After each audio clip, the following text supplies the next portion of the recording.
We live in a world that treats shopping like a form of worship. The mall is our cathedral. The catalogue is our sacred text. The promise of a better life is our salvation. We spend our weekends wandering brightly lit aisles, looking for something to fill a void we can't quite name.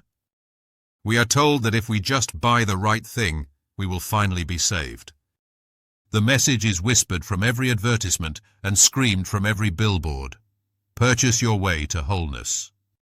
This is the central creed of modern consumer culture, a faith that promises paradise, but so often delivers a quiet, lingering emptiness. This promise is deeply compelling because it feels so simple. Are you feeling lonely? A new smartphone will connect you. Do you feel unsuccessful? A luxury watch will project an image of power. Are you bored with your life? A vacation package promises an escape into meaning and adventure. The underlying logic is always the same. Your internal problems have an external solution, and that solution is available for purchase. The transaction is presented as a form of transformation. You enter the store as one person, and for the low price of your purchase, you can leave as someone new, someone better, someone complete. This is the great seductive lie at the heart of our economy. The reality, however, is that this promise comes with a profound and often hidden cost. To keep us hooked on this cycle of buying, massive corporations spend hundreds of billions of dollars each year on advertising, each one designed to cultivate a feeling of lack. We are constantly reminded of what we do not have. As a result, we fill our homes with things we don't truly need, often by going into debt. We work longer hours at jobs we may not love to pay for these items, and the larger spaces required to store them. In this system, we are not just consumers, we are the fuel. We trade our precious time, our mental peace, and our financial security for a fleeting sense of satisfaction. The treadmill of accumulation keeps us running, always chasing the next purchase that promises to finally make us happy. Yet, like a horizon that recedes as we approach it, that ultimate satisfaction never quite arrives. The new car gets a scratch, the new dress goes out of style, the new phone is replaced by a newer model. The system is not designed for you to arrive at a destination of contentment. It is designed to keep you moving, to keep you wanting, and to keep you buying forever. The cycle of buying more to feel better is what some call the accumulation treadmill. It is a powerful engine of our economy, and it functions with brutal simplicity. A new purchase delivers a brief spike of pleasure. The novelty feels good, but that feeling is temporary by design. Soon the newness wears off, and the initial excitement fades into the background of everyday life.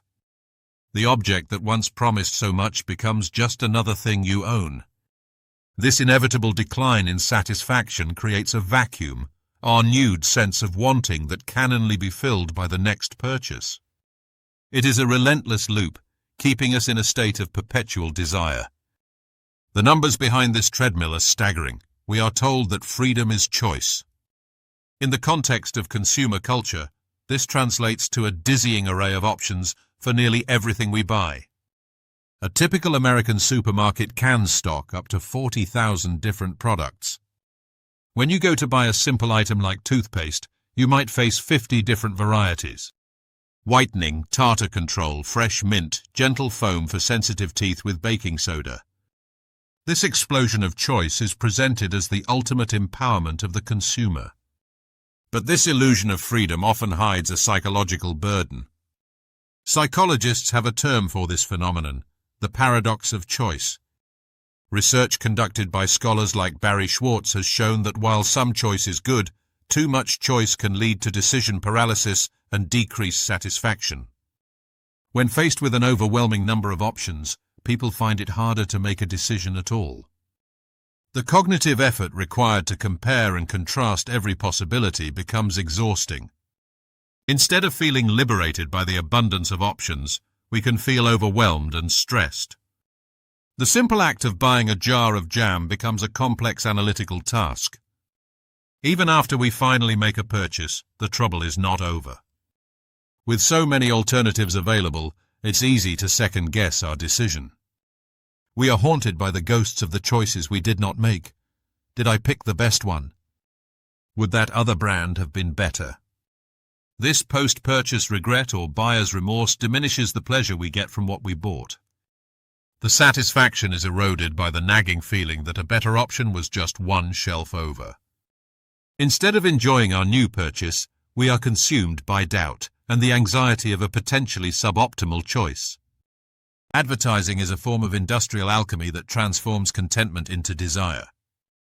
Its primary function isn't to inform you about a product's features, but to make you feel incomplete without it.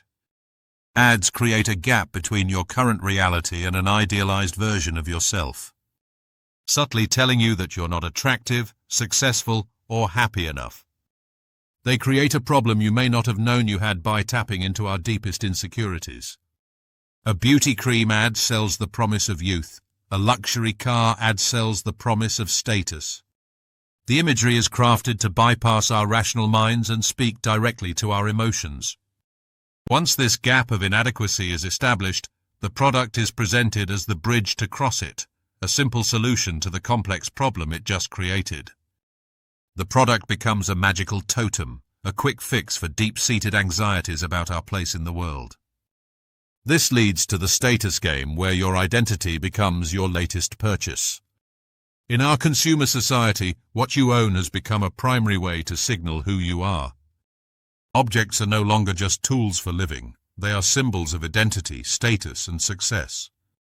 The brand of car you drive, the logo on your handbag, the phone in your pocket, all become extensions of self. This is the status game, goods bought for message, not utility. We are not just buying a watch, we are buying a signifier of wealth. We are not just buying a shirt, we are buying an emblem of taste. This focus on image over function has profound consequences. We're willing to pay a premium for the brand name itself. A simple cotton t-shirt might cost $5 to produce, but with a luxury logo, it can sell for hundreds. The extra money doesn't go to materials or craftsmanship. It goes to the brand's image built with expensive advertising and celebrity endorsements. We pay to become walking billboards, broadcasting supposed worth. Social media has amplified the status game. Platforms like Instagram are visual arenas for competitive consumption.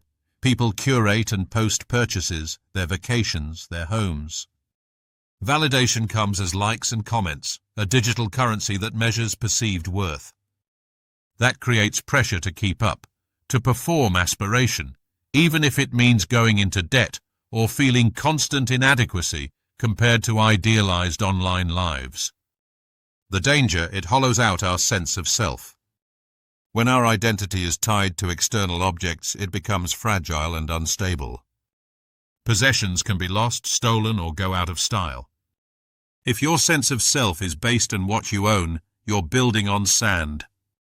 That externalization distracts from building internal worth based on character, our relationships, and our contributions to the world. Section 6. The cycle of waste, planned obsolescence, and the true cost of technology. The technology sector provides one of the clearest examples of the destructive logic of consumerism. Our gadgets are designed for the dump. The business model of many of the world's largest tech companies relies on a strategy known as planned obsolescence. This means products are intentionally designed to have a short lifespan, forcing consumers to upgrade to a new model every few years. This can be achieved in several ways, by using materials that wear out quickly by making devices difficult or impossible to repair. Section 7. The dopamine economy, the neurological hook of the new. Our relationship with consumption is not just psychological, it is also neurological. The act of buying something new, and even the anticipation of it, can trigger the release of dopamine in our brains. Dopamine is a neurotransmitter associated with pleasure and reward. It is part of the brain's system for motivating us to seek out things that are beneficial for survival, like food and social connection. However, this same reward circuit can be hijacked by the consumer economy. The thrill of finding a deal, the excitement of an online purchase, the satisfaction of unboxing a new product, all provide a small temporary hit of dopamine. This neurological reward system is now being systematically exploited. E-commerce sites use tactics like limited time offers, flash sales, countdown timers to create a sense of urgency, amplifying the anticipatory dopamine release. Social media platforms are filled with haul videos where influencers unbox and showcase large quantities of recent purchases, allowing viewers to experience a vicarious thrill. The entire shopping experience, both online and offline, is increasingly designed to be gamified, turning consumption into a hunt for the next reward. This creates a powerful feedback loop. We buy, we get a dopamine hit, the feeling fades, and we feel an urge to buy again to get another hit. This cycle bears a striking resemblance to the patterns of addiction. The temporary pleasure of the purchase is followed by a desire for more. Over time, we may develop a tolerance, meaning we need to buy more things or more expensive things to achieve the same level of satisfaction. Conclusion: finding meaning beyond them all. We are living in an age of unprecedented material abundance, yet it is an abundance that often feels like emptiness. The religion of consumerism, with its promise of salvation through shopping, has revealed itself to be a false faith. It has promised us connection, but given us social media anxiety. It has promised us identity, but given us debt. It has promised us happiness, but delivered a fleeting chemical rush that leaves us wanting more. The system is not broken. It is working exactly as designed. The mole is not broken. The problem is that we have been taught to look for meaning in a place where it will never be found. You are not broken for feeling empty in this system.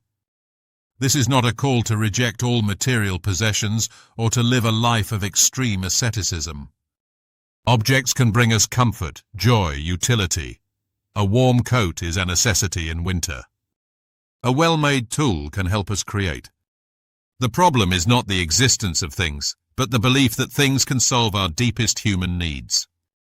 We have confused our standard of living with our quality of life. We have mistaken having with being.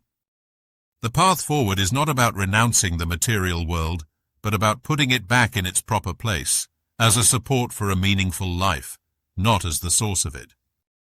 The most powerful first step anyone can take is a simple one: pause. Before making a non-essential purchase, just wait. Give it a day or a week. Create a small space between the desire and the action. In that space, ask yourself a simple question. Why do I want this? Is it for its use or for the image it will project? Is it a genuine need, or is it an attempt to soothe the feeling of boredom, loneliness, and adequacy? This simple act of pausing can break the hypnotic spell of impulsive consumption and reconnect you with your true motivations.